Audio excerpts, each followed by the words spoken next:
Okay, it's part 284C3M1b7a19, line 22f1fa19c3m1b7a19, Terabit-Rate Optical Communications, Microelectronics 5G Wow Seti. There's the alien radio signal there, and this is research for keywords and PDF files. So I was looking at a blog here, and while I was googling Terabit-Rate Optical Communications, this blog post came up from Imrul Ahsan, two guys talking to each other.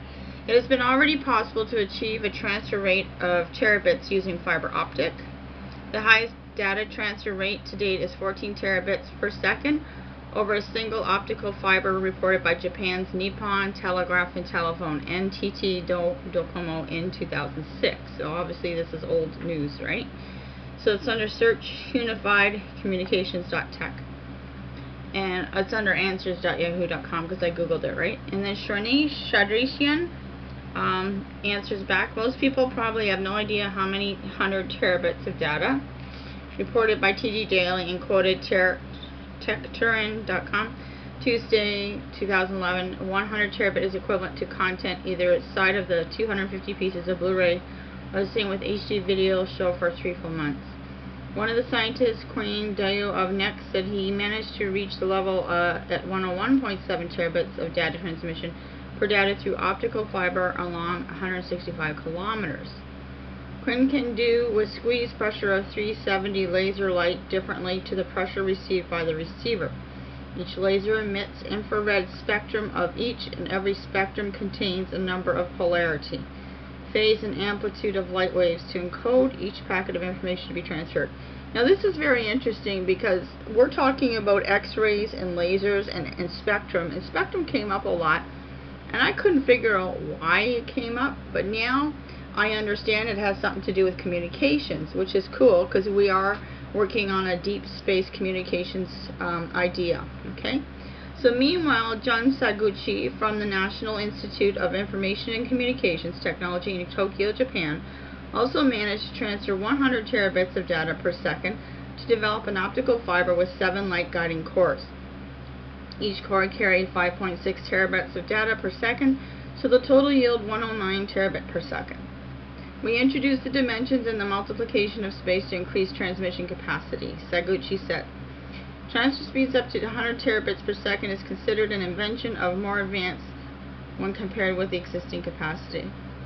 So you can see that technology is always advancing, right? And we're going to try to advance it even further. So the keyword to Google is terabit optical rate networks. So I looked that up. And more keywords lead to researching other keywords. Here's the list that leads me to the new data. The keywords are terabit optical X-rays and synchrotron X-rays and microelectronics. So those were the keywords that came up in the data on the Google link.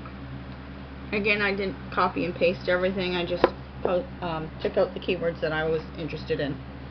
So I'm going to quote a PDF file, Applications of Synchrotron X-rays in Microelectronics Industry Research. There's the list of scientists there.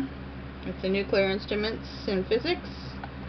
The high flux and density of X-rays produced as synchrotrons provide the microelectronics industry with a powerful probe of the structure and behavior of a wide variety of solid materials that are being developed for use in devices of the future.